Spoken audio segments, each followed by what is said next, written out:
Yo, I think we're live. I think everything's good. Yo, anyone in chat, if you guys can see us, like just say something. But anyway, yo, yes, we are. There we go. All right. Welcome to Augment, guys. Obviously Scarux isn't here today. It's his birthday yesterday. So his girlfriend's taking him out today. So I'm gonna have to carry the team today. But luckily I have Frobei and Caveman with us from ACG. So man, Hey, thank you guys for being here. How are you guys? Frobei, how are you, man? I'm so tired. I had to wake up so early in order to be able to compete for the tournament Yeah. because I was busy after that. And it's fine. I managed to get my qualification for Yep. tonight's tournament.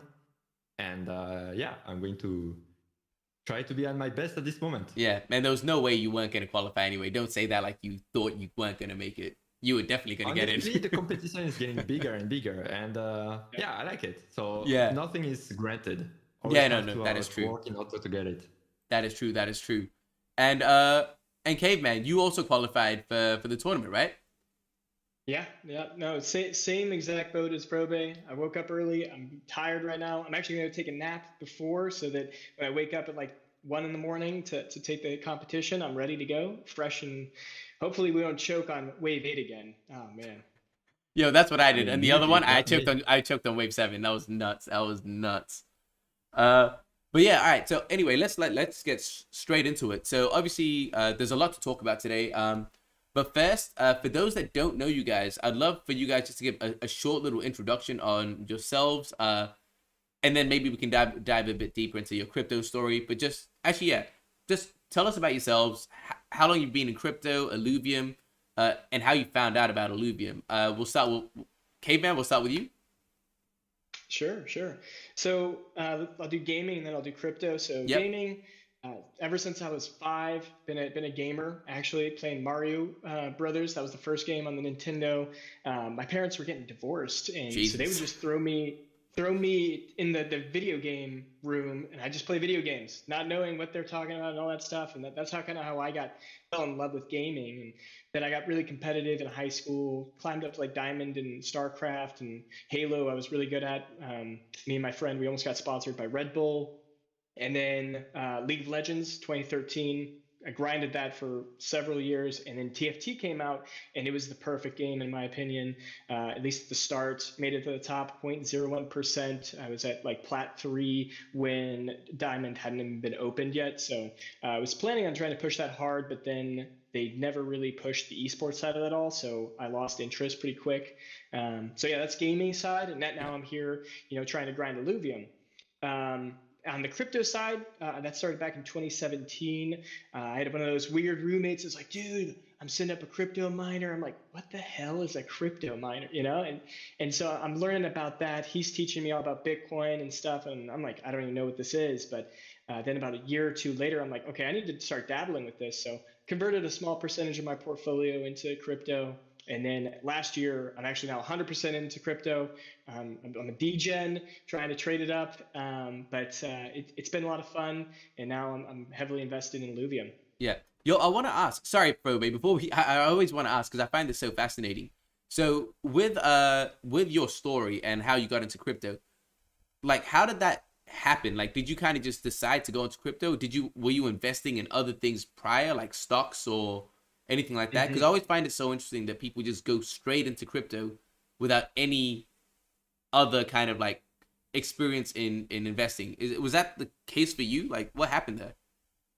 Yeah, so right when Robinhood opened up, I was always someone who wanted to invest. I was like always thinking Amazon, Tesla, those are going to be big. I see them as the future. And so I wanted to invest for a long time. I had a friend who was already working on the stock exchange, and he's like, yeah, man, well, don't do anything. Just hire a broker and let them take care of it. I'm like, I want to do it myself. And then Robinhood came out. I'm like, okay, awesome. I'm going all in on this. Yeah. So I learned how to do, trade regular stocks, long, short, doing options. And I had some really successful longs with Tesla, especially when they blew up.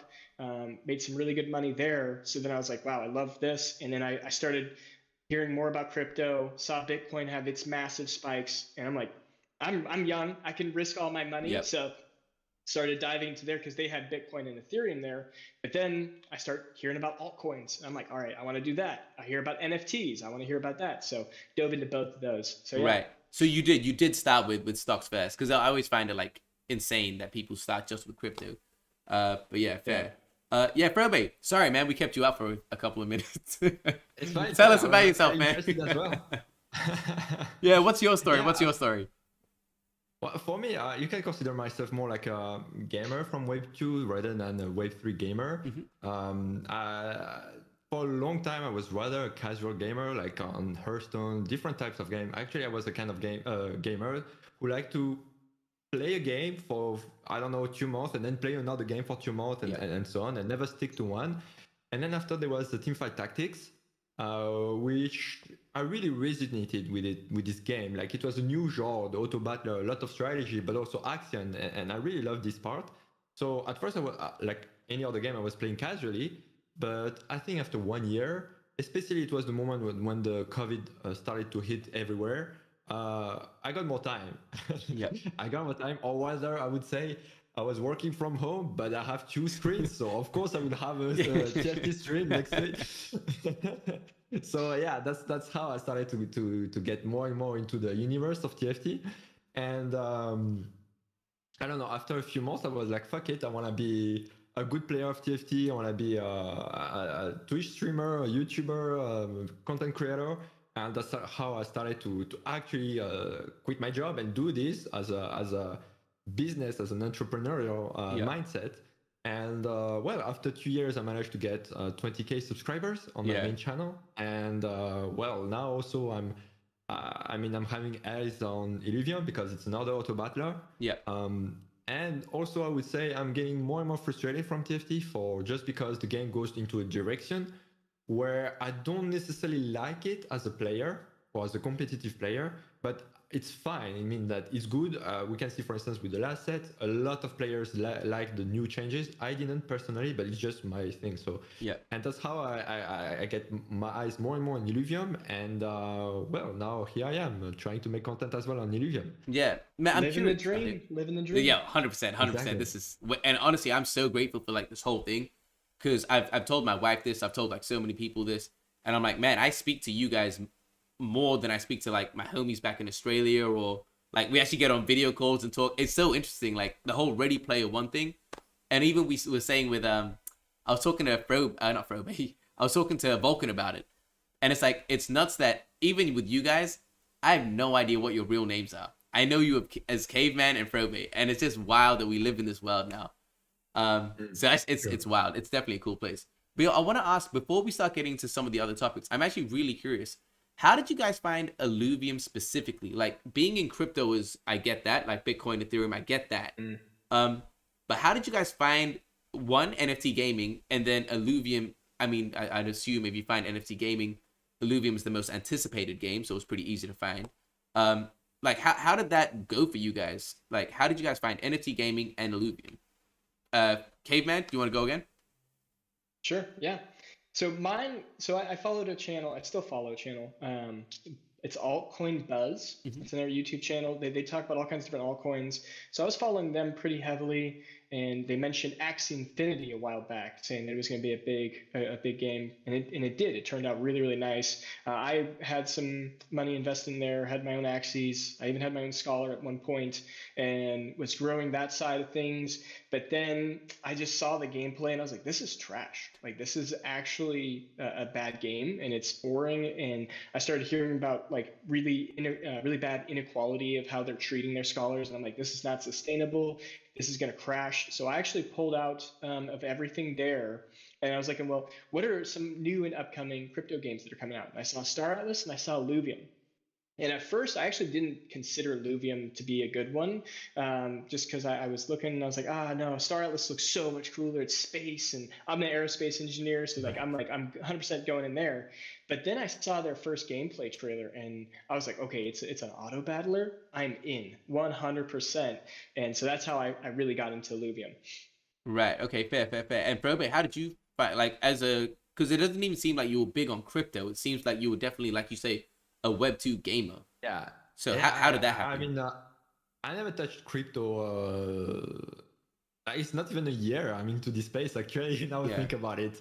Actually, it's just like last summer, there was a set with TFT which was extremely boring and unpopular.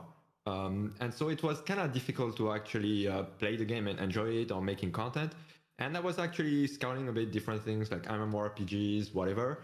And I follow a French streamer. I've been following him for like, I don't know, 8 years, maybe something like this. I followed him when he was playing a Hearthstone, but after he went into TFT. And then I just sometimes randomly go into his stream, and he was streaming something like Axie Infinity. I was like, what the fuck is that? Another Yeah. card game. And then he was talking about, oh yeah, with this card game, you actually make money by winning. I'm like, what the heck is this? Yeah. And I actually got interested in, and I really like the idea of rewarding good players in a sustainable way. I mean, sustainable. Axie Infinity was not sustainable, Yeah, but yeah. I didn't know at that moment, right? Yeah.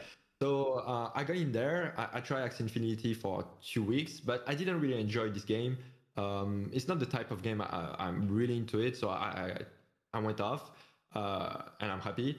And then of course during this moment I was also well discovering the whole space. So I was looking, oh, are there any other games? And I saw like Illuvium, okay, Auto Battler. I'm like, oh, that looks good. I mean, that looks good on the paper. Of course, Yeah. at this moment there was no trailer. Yeah. And I'm like, okay, I'm going to into the Discord of Illuvium, and I'm going to keep my eyes on it, and I'm just going to follow the thing for the whole time. And for now, I don't regret it. Yeah, yeah, crazy, crazy. Yeah, because even for me, like I don't even know how I actually found out about NFT gaming in general. Because I was like, out when I was in crypto, I kind of did the whole like original, like traditional stocks thing, and then slowly get into crypto bit by bit. And when I got into crypto, it was the original Bitcoin and Ethereum, right? And I just held that for so long.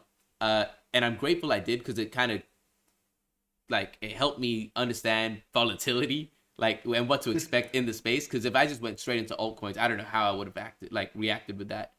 But then I don't know what happened. Hey, like just somehow I because I didn't it seems like both you guys got in through Axie, like you got exposed to Axie, and that's how you found out about NFT gaming in general.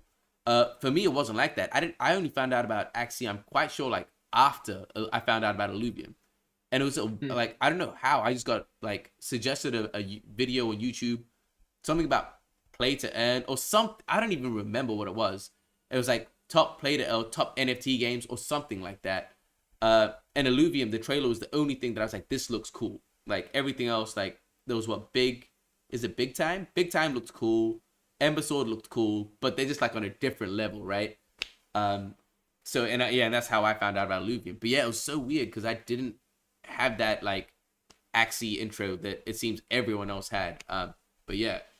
But yo, anyway, so let's move on. Let's move on from there. I want to get into like, for those who don't know, you guys are from the ACG guild, right? And I'd like you guys to tell like, because I have never been a guild member before, like affiliated with a guild. I've never played MMORPGs like that, so I don't even know what guilds are actually for. So if you guys could break down like what are guilds, like what's the purpose for guilds for people like me that just have no idea. What can we expect from guilds? Like what do they do for us? And what is it that you guys specifically at ACG trying to do with your community, and what are the goals there?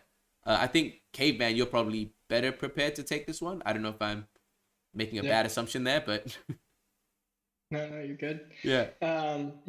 Yeah, so ACG, what we try to stand for, we're a neutral guild that's trying to be inclusive of everyone with a focus in competitive gameplay. We really want to take over the leaderboard and give people something to study, a way to learn the game, master the game, and reach those higher ranks, especially once yield gets in place. We definitely want to be someone who can help you reach that point where you're actually making money. And so that's one way that ACG helps.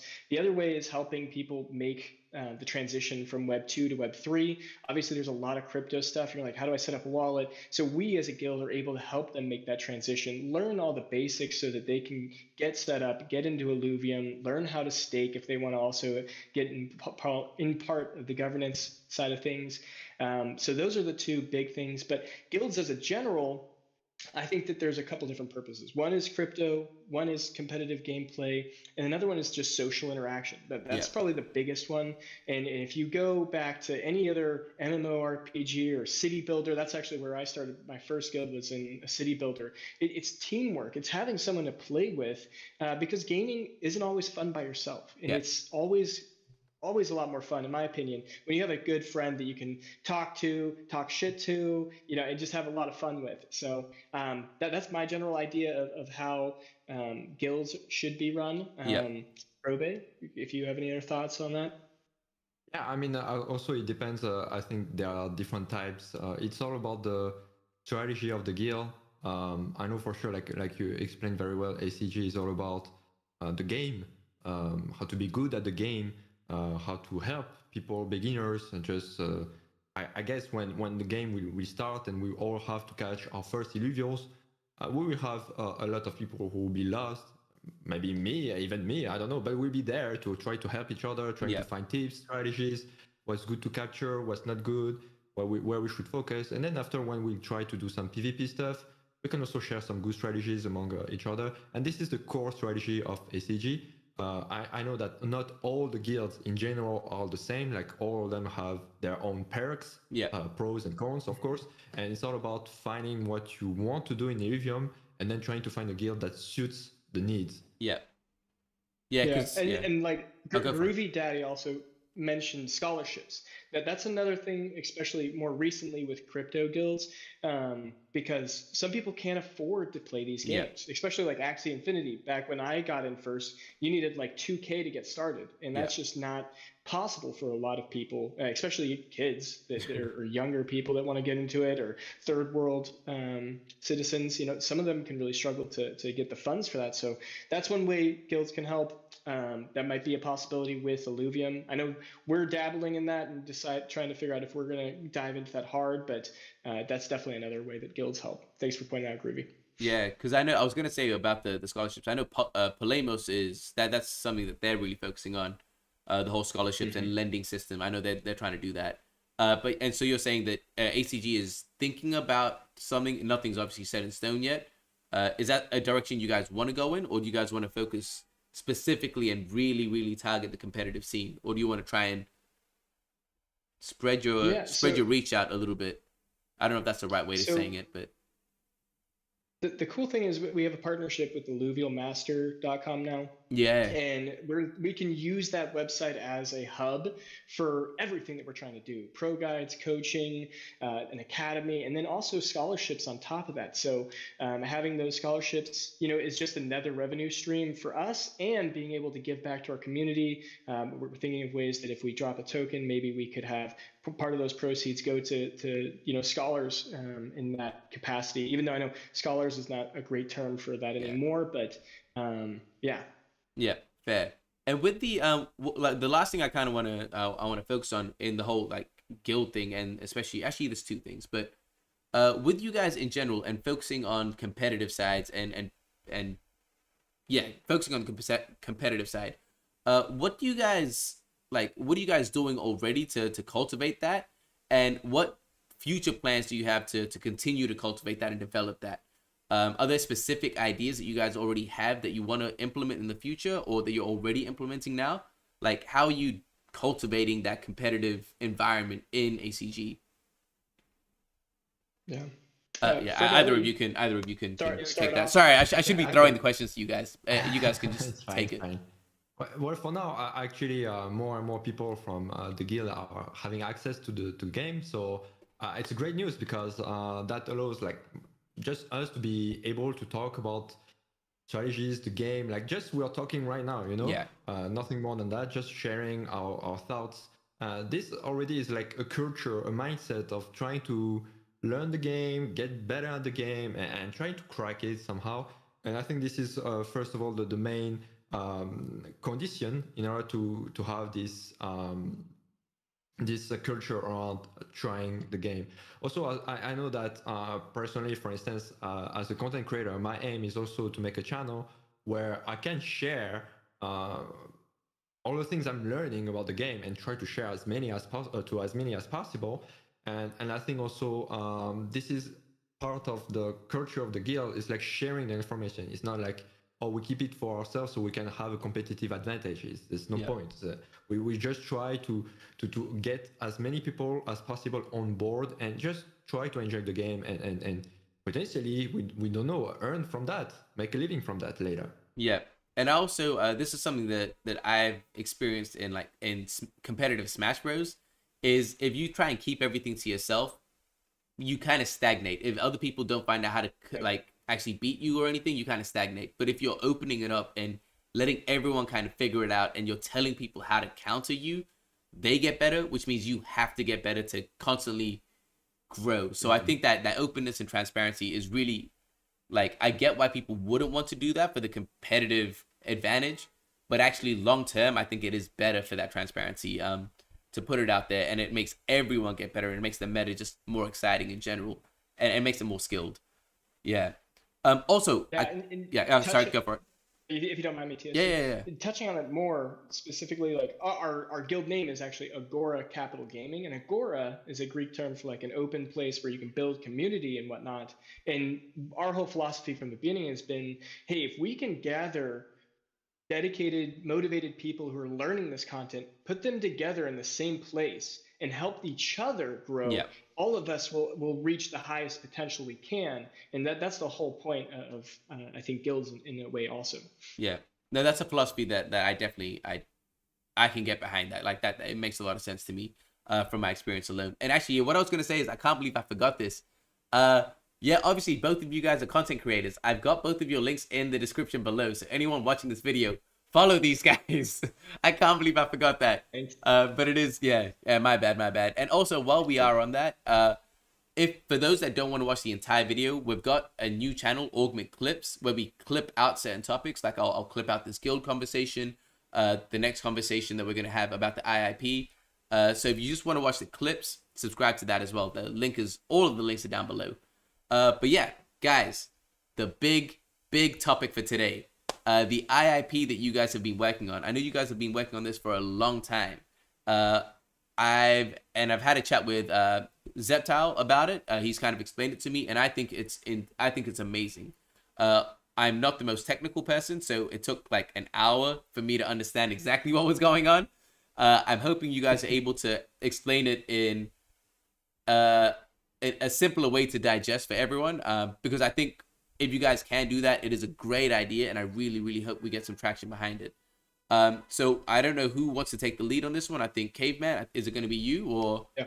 Yeah, cool. Yeah, I'll take the lead on that. Awesome. So our IIP generates, or we came up with the idea based on some miscommunication a while back, a couple months ago.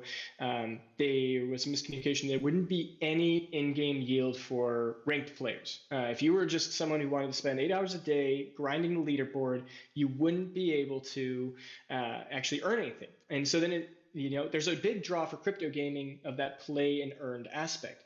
And if we're gonna transition from, let's say, Axie Infinity to Illuvium, we want to make money. Let's say that it's like just in the RPG, the overworld sense. Okay, that's awesome. But there's also going to be players that want to earn that same yield. They don't even want to touch overworld. They don't want to play the RPG at all. And we have players in our guild that have that feeling.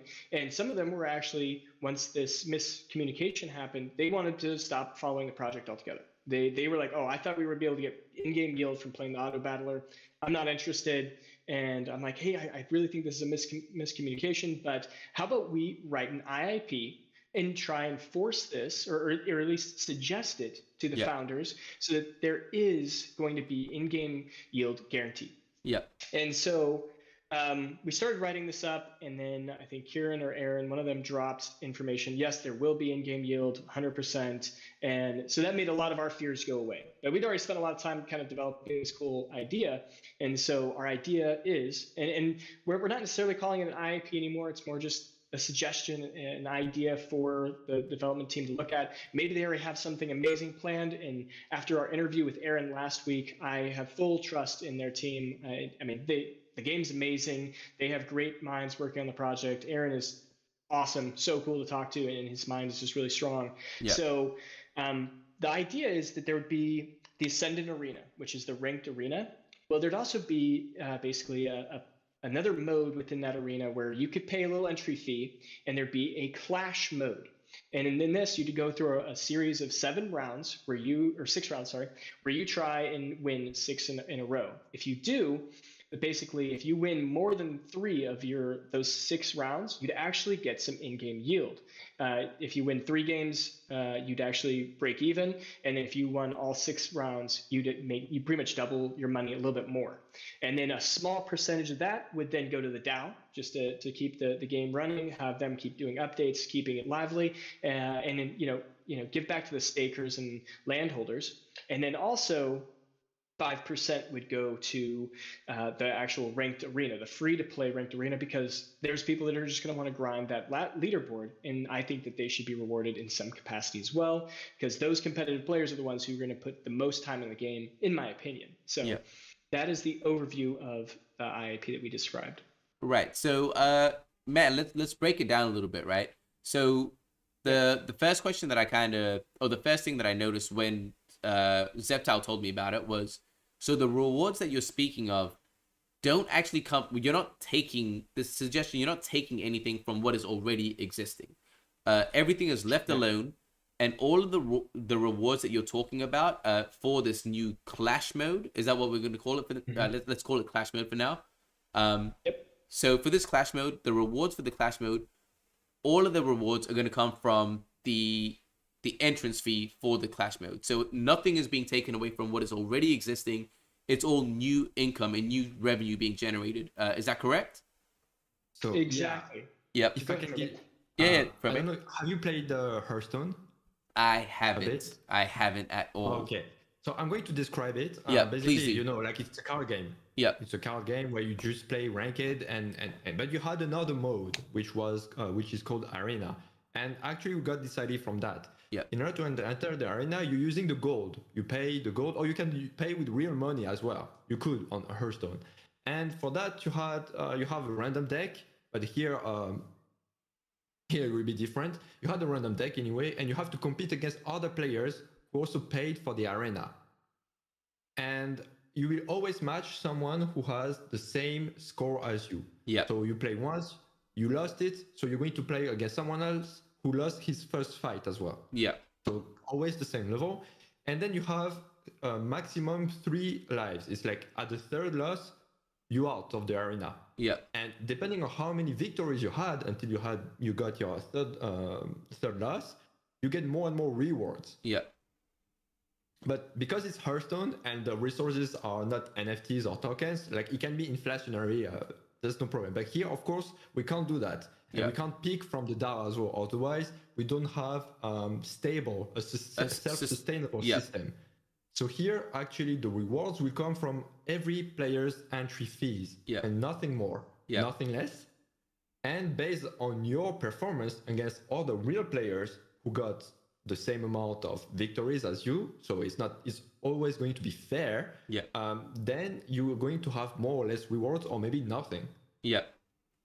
And a small portion of the revenue made by this mode, so it's just a mode basically, will go to the DAO, and also 5% to the DAO, you said, right? Exactly, it was that. 5% to the DAO. So actually self-sustainable, and also it will give more yields to the DAO for all the stakers, investors, or whatever. Okay, so like, all right, I want to try and like, again, dive in a bit deeper to the things that it took me a bit longer to understand. So you're saying in this mode, there's going to be six matches, correct? You're pretty much paying for 6 tickets, essentially. Is that correct? Yeah. Yep. If you lose 3 times, that's your time done. You don't. Oh, is that what's gonna happen, or? No, this was Hearthstone. That was Hearthstone. We took from Hearthstone. Yeah. But here actually, you're going to play 6 times. So you have 6 tickets. You have to play 6 times. Not have to, but essentially, you can play 6 times. Yeah. I mean, you will try. You should. You should. Yeah, exactly. And based after the 6 fights with other players, we will see how many times you won. Yeah. If you won 3 times, you get your entry fee back. The game will reimburse. Yeah, exactly. We reimburse your entry fees. Yeah. So it's like you waste your time. Like, if you look at only monetary with the mindset, if you have more than that, I mean 4 wins, 5 wins, or 6 wins, you get more and more rewards because of course you play better, so it's normal to get rewarded. Is there that's the idea. I if I remember correctly, there was a percentage that you guys came up with, right? So if you win 4 wins, you get, what is it, 25% more than your entry fee? Do you guys remember what it was, or am I making that up? No. I'm trying to find exactly. Right. I can pull it up real quick. So, like, I know that if you win all 6, you double your money. A little bit more than that, so you'd get 41%. Nope, that's the wrong one. You double your money, you get 41%. What? So the way it is, it's all percentages because we needed to keep it all spread out. Because what if there's 10,000 people playing? We didn't want it just to be a flat number. Exactly. That wouldn't make sense. We had to do everything by percentage. So 3 wins, 14.29% would go to everyone that won 3 wins. So that's exactly 14.29%. So then that's equaling whatever your entry fee is. So let's say it was $5, you get your $5 back. But then let's say that you got 4 wins. That's a 20% of the total pool allocated to reward distribution. So that'd be $2 more. So you'd make $7. So you'd make a profit of $2 off of that run. If you got 5 wins, it'd be $9. So you made a profit of $4, which is roughly 25% of the complete pool. And then 6 wins, you win 30% of the total pool, which is $10.50. So you double your money a little bit more. Is how that would work. Yeah, that's interesting. And so a bit of this again. So all of these rewards, like I said, I really want to make this clear because this is what really got me hooked, was the self-sustaining thing. Oh, by the way, Frobei, I don't know what's happened. Caveman, can you see Frobei's camera, or is that just me? Unfortunately, Frobei's gone. Yeah, Frobei's glitched out, right? Yeah. Yeah, cool. I thought it was just reset, me. I'm sorry. That's fine. Oh shit, we just switched sides. But yeah, so the self-sustaining thing. So all the rewards, like I said, they're gonna come straight from, awesome, I think it should be fine now. Is from the entry fees. And with those entry fees as well, the rewards that you guys said, you're gonna portion a bit of that into the top percentage of the standard ranked arena mode. Is that, again, am I right with that?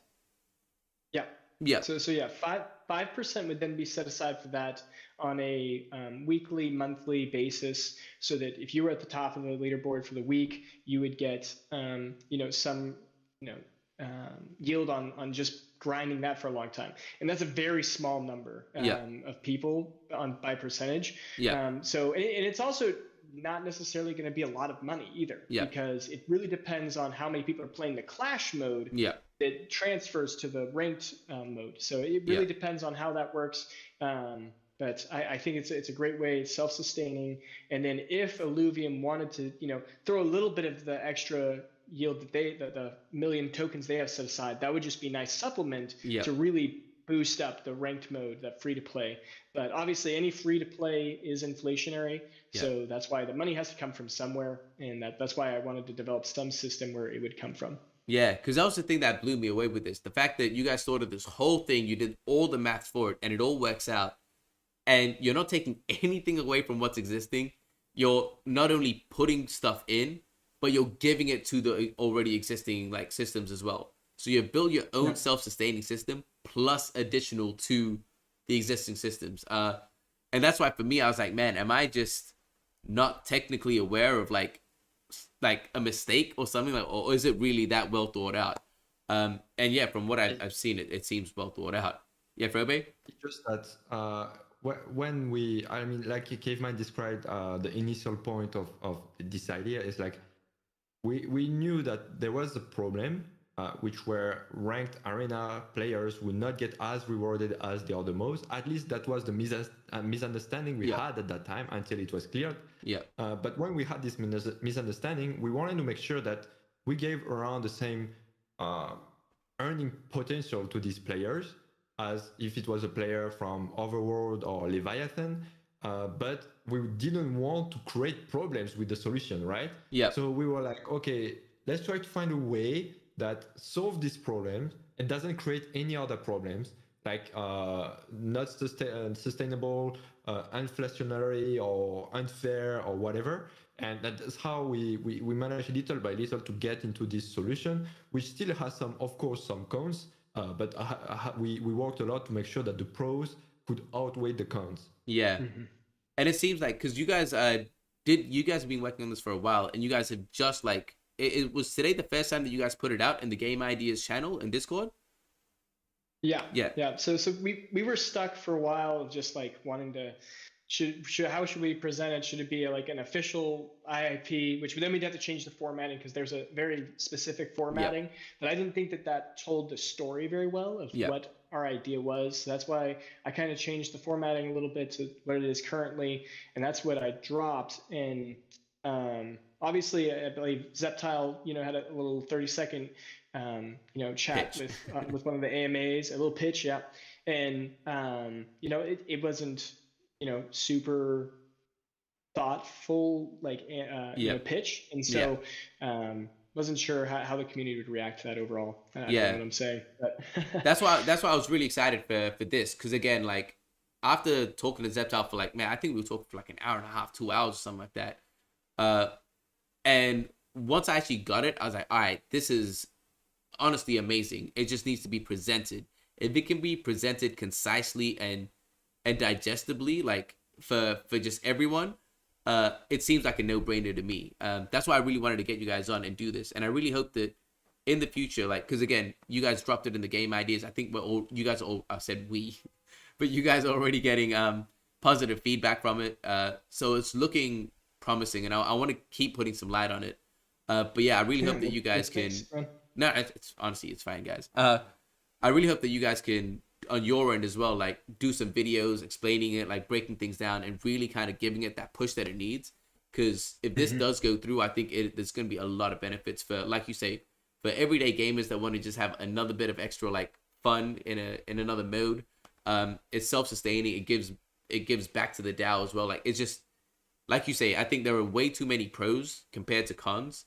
And I really want to see that go forward. And also it'd be really cool to see, like, this would be the first real big instance of an IIP, like the community, a DAO, like actually putting forward their proposal in a game-changing way that's beneficial to the DAO, and it happens. So it would set a precedent, and I think it'd just be interesting to one, be a part of, like from a content creator side, and you guys being from like the inside. But the whole thing just seems really, I'm just really excited for the whole thing, and I really hope that you guys keep pushing it out there. And yeah, and I'll do what I can. If there's anything I can do, just let me know, and I can. Yeah, I'm supporting it 100%. Well, thanks, TSG. That's fine. I do have one other thing to mention about, and it was also when we were coming through ideas, we're like, well, do we even need it? Do we need to gamify every aspect of Illuvium? And some people are still not 100% on it. Like, well, you can go make money in the RPG mode or the overworld. Well, here's the thing. If, let's say, another AAA studio decides they want to make an auto battler similar to Illuvium, if they actually add an in-game yield system, I can almost guarantee every competitive player that goes, okay, Illuvium's fun, this game's fun, but I can make money in this game, I'm going to transfer back over there, because that's what we're already doing. Like, people are moving to this play and earned format because they want to have a chance at earning money. And if we don't have that component, I don't think it could be successful long term. Yeah, it's just it's like a safety precaution, right? It's not like we absolutely need it, but it's just that safety net to be like, yo, you guys are already having fun. By the way, here's the sprinkle on top to ensure that you guys kind of stay here. And it makes sense. Before we move on, I think we covered that, right? I think we covered the majority of that. Is there anything else that you guys really want to go into specifically? Maybe there's something that I missed I should have asked. For me, it's just like any kind of honest feedback or first impression about the IP is very valuable.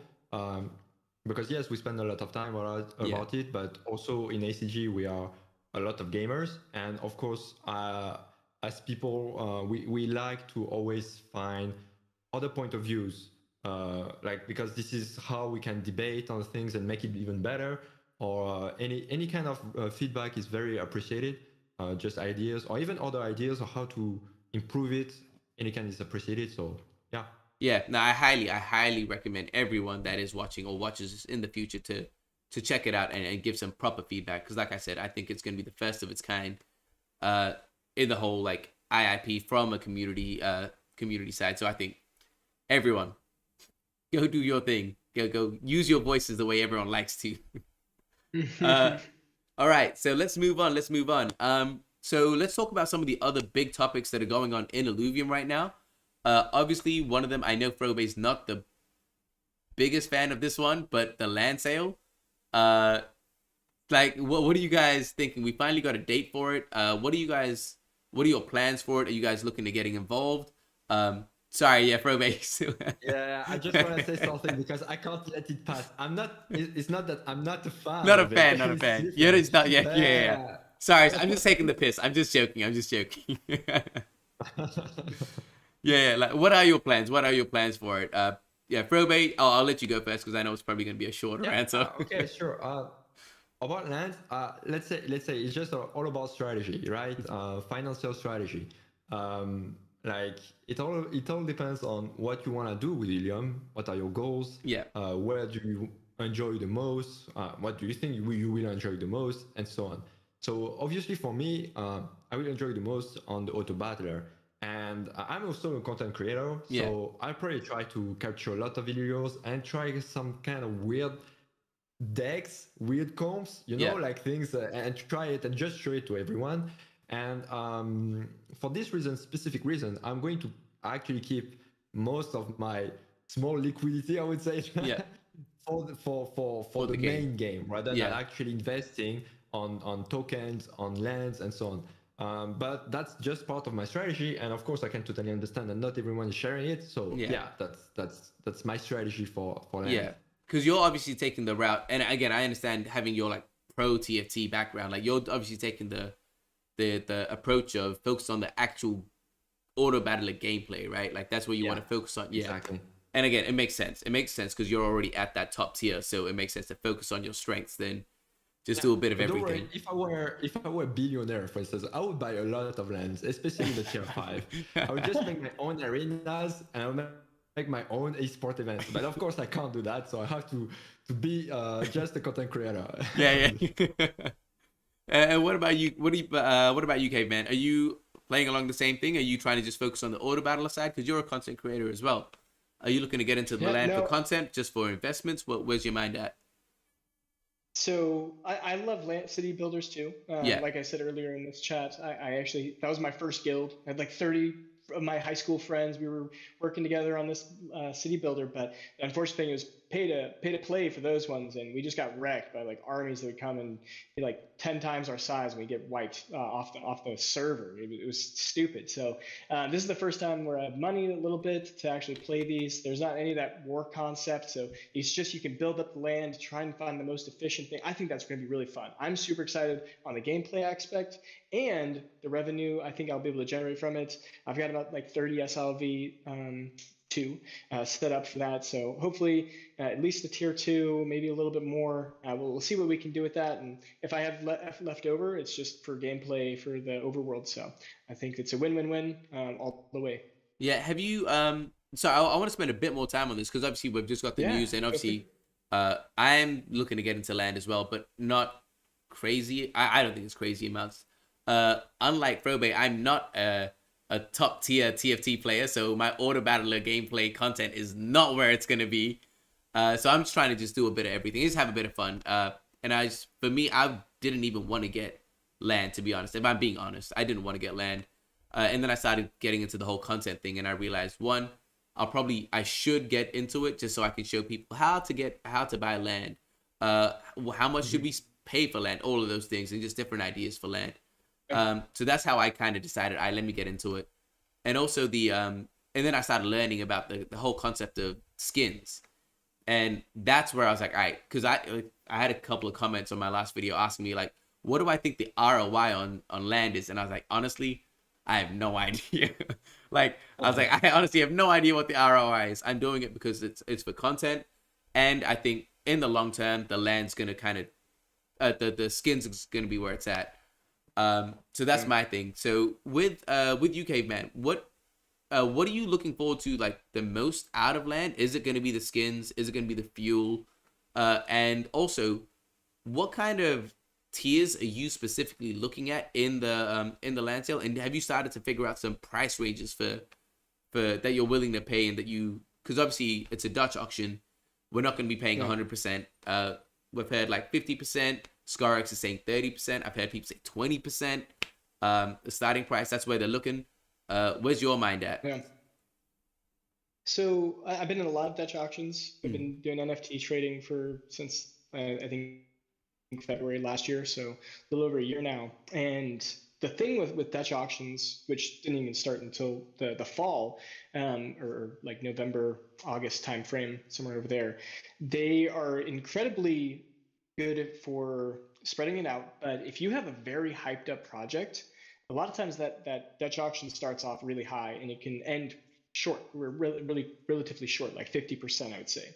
If you go in like some degen NFT project where everyone's been hardcore crypto investors, they'll all wait till like the last minute to pull the trigger on that, and you'll get like an NFT for 5% of whatever the starting value was on the Dutch auctions. So I think with Illuvium, with how hyped it already is, and I can only imagine they're going to start pumping out marketing. I think it's going to be a very hyped project. I'm thinking it's probably going to be somewhere around the 50% range for most of these. Maybe a little bit higher on the tier 1, maybe a little bit lower on the tier 4, maybe like a 40%, 30% from tier 4, just because not too many people have money for that. But the tier 1s, I think they're going to sell pretty quick. I think maybe like 55 to 60%. That's what my estimate is. With my assets, I think I can easily get a tier 2 and maybe 2 tier 2s and a tier 1. We'll see how it goes. Obviously ACG, we're gonna also have some funds set aside to get a tier 3. However much that's going to cost us, we'll push for that. And then eventually we're going to try and set up a mega city. But I don't know how the mega city works or anything like that, but I think that'd be really cool. And then as far as like ROI stuff, if you look at any of the decent land sales like Sandbox or Axie, all of them have done really, really well. And so I think just the NFT alone of land will be worth so much money. And I think that alone will be worth the ROI. It might take a couple of years, but I see Illuvium as a very long-term project that I will support forever. And that is an easy buy for me. I 100% think that'll be worth. And then fuel on top of that, what the heck, you get a percentage of the revenue that the game makes. That's mind blowing. And then you get the blueprints on top. I literally just see that as just a bonus. Like that's not even ROI. That's just pure profit with those. And I'm not a big fan of skins. Like I played League of Legends for like 7 years. I've never bought one skin. One of those freaks. I never bought one. So I'm with you, man. I'm with you. I'm going to sell those. I'm going to make so much money off of them. And if I get something rare, it's going to be a great day. So, because that's the same thing. I'll kind of end up with this, and we'll go into the final topic, which I'm actually really excited about.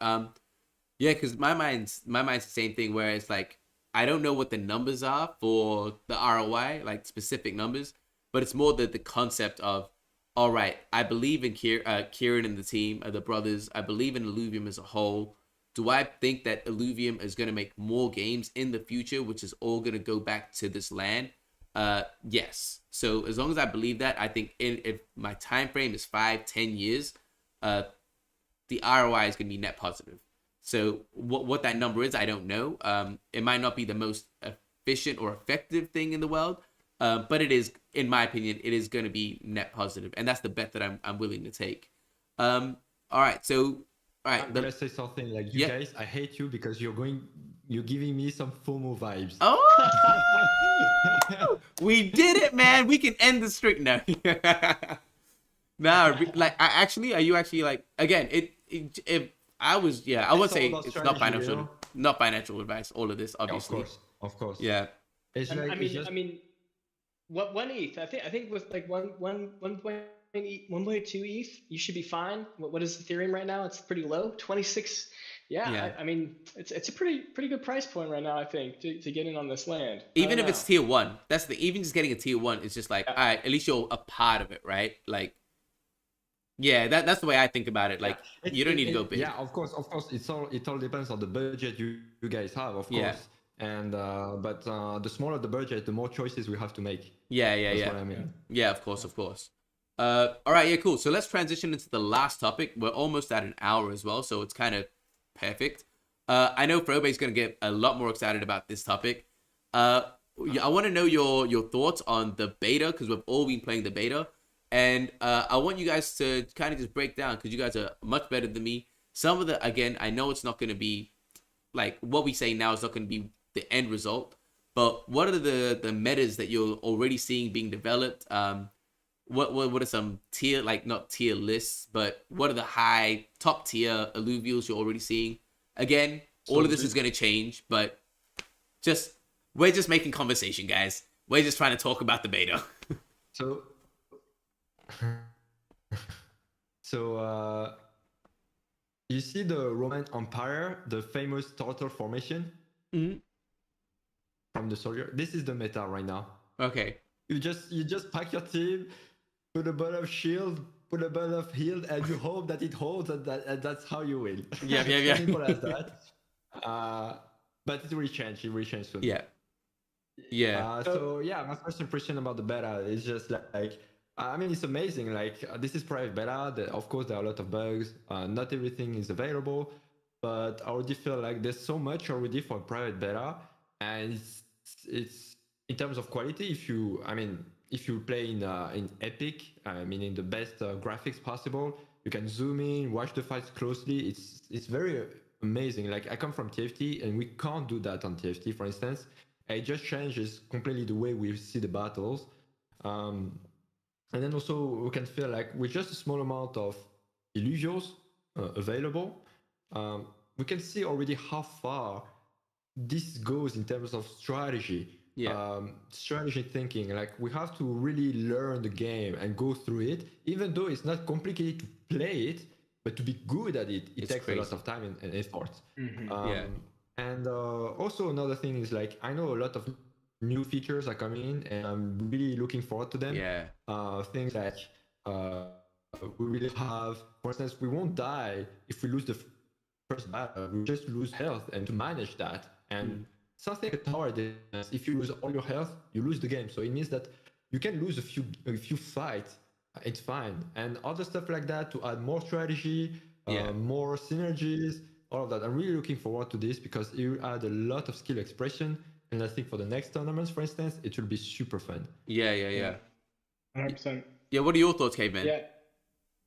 No, it's amazing. It truly is an amazing game, both in graphics, gameplay, skill expression, all of those. It's actually blowing my expectations away, even though like it's at 70%, as Aaron says. No, it's an amazing game. Obviously, the game's going to totally change once augments are added, interest, more things that Frobei that said already. There's so much that's going to be added, and it's going to be amazing.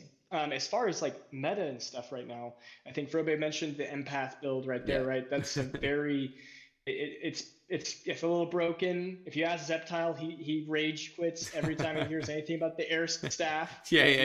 It's silly, but so that's one comp. But if you want to be good at it, you have to.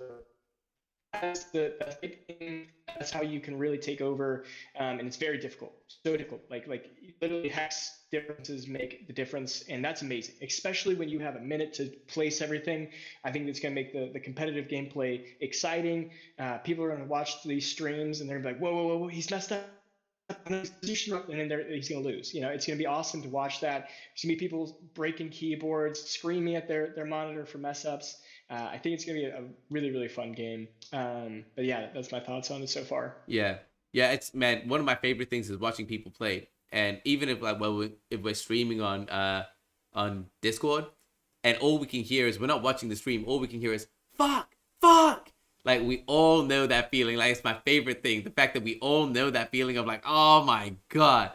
But yeah, and like you say, all the small details, something like when you say small, I'm only starting to realize this now as well. Like, and I've started to implement this in my gameplay. Again, I'm not a top tier player, but just understanding small things like how the Aegis class starts the closest person with a shield for a couple of seconds, and understanding those small details and then kind of placing the board in a way that uses that information properly, like, is nuts. Like, I've only learned that about the AGs, but like I'm trying to think of everything else as well that you can learn. And I know it's just like you say, the skill expression. I've never heard that phrase before.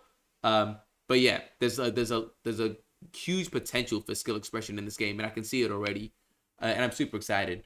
All right, guys, I want to ask you guys one last question, and then we can close off. Both of you guys, what are your top 3 Illuvials? Like, what do you guys reckon are your top 3 Illuvials right now, based on actual performance? Top 3, top 5. Honestly, there's no rules. There's no rules for fun. Just what do you guys like? Caveman, do you want to go first, or I think? Sure, Yeah. sure, I can go. So Adorius is really, really strong with the empath build right now. That might have changed since the recent build. We haven't seen him since yesterday, or 2 days ago. So I don't know. Maybe he's been nerfed. Maybe the empaths are not as strong. I hope that's the case, because that'd make it more fun, in my opinion. But so Dorius, I think, is really overpowered. Then Ramfire, if you have a team around him, absolutely blows. Granite, so having Titanor and Sephirus or some combination of that is huge. Just being able to sustain. And then the last one would be probably Scoriox. I think Scoriox today, that's what got me into the 6th place was Scoriox. So I think that he has if you can get him fire, you can get him fighter, he can delete whole teams, and it's awesome to see it happen. It's why, I mean, he's just one-shotting everyone. Like, not everyone, but he's just one-shotting people. It's nuts, man. Once he gets his Omega up and he's just going, it's insane. Frobei, what about yourself, man? I mean, for me, I have a different way of saying it. It's like, yeah, of course, Ardorius, Titanor, Scoriox are super powerful, but at the same time, it's normal tier 4 or 5. They are more expensive and they're supposed to be stronger. The one I'm really afraid of right now is Sephirus. Because right now it suffers a bit from a bug, but if they so I'm a bit afraid of bridge play, and so reliable, especially if you remove the bug. It can be too strong. I actually like the Umbre design, but it has a small bug that makes it less reliable. So for now, I won't put it on the list. But yeah, I really like to play like cheap ones, which are very efficient. Like Atlas, I call it Alpha Atlas. This guy is an alpha. Yeah. Like if you have 3 bulwark, he can face take and rough fire. And I'm like, okay, 30 gold. That's cool. I'm like, okay, sure. Every day, I do that every day. That's super strong. And I like at the same time, not flare but singe. Singe, because it's also a bulwark, and this guy is very reliable. So I like this kind of units where you know that in almost every situation is going to be good. Compared to Rimfire, if you don't, like you said, if you don't have the team around it, it's going to be useless and just going to like scam you, like take all your money and get out with it. Yeah. Like I just found out today that because Vermilion is crazy, and I found out that today an Archelion, if he can welcome a Vermilion and he can tank a Vermilion. So even understanding like the small things, I was like, oh cool, an Atlas can't, but an Archelion can. Archos or Archelion, I forget, one of those two. I think it might be Archelion, but yeah, things like Archelion, that. Yeah. But yeah, anyway, guys, we're pretty much hit like an hour exactly. And I'm sure at the last little bits that the connection might have been faltering a bit. Sorry, guys, my internet is getting upgraded. But yeah, thank you guys. I just wanted to say thank you guys for taking the time to actually come on, talk. I know you guys are probably tired and you need to prep for the competition tomorrow, but yeah, thank you guys so much. Is there anything you guys want to close off with? By the way, anyone watching, before I give them the last word, again, subscribe to both of them. Everything in the description. And yeah, thank you. Frobei, last words. How do you want to close out? And then Caveman, you can also have a shot at saying whatever you want to say. Sure. I know it was a super fun interview with you as always, and always enjoy to talk with you.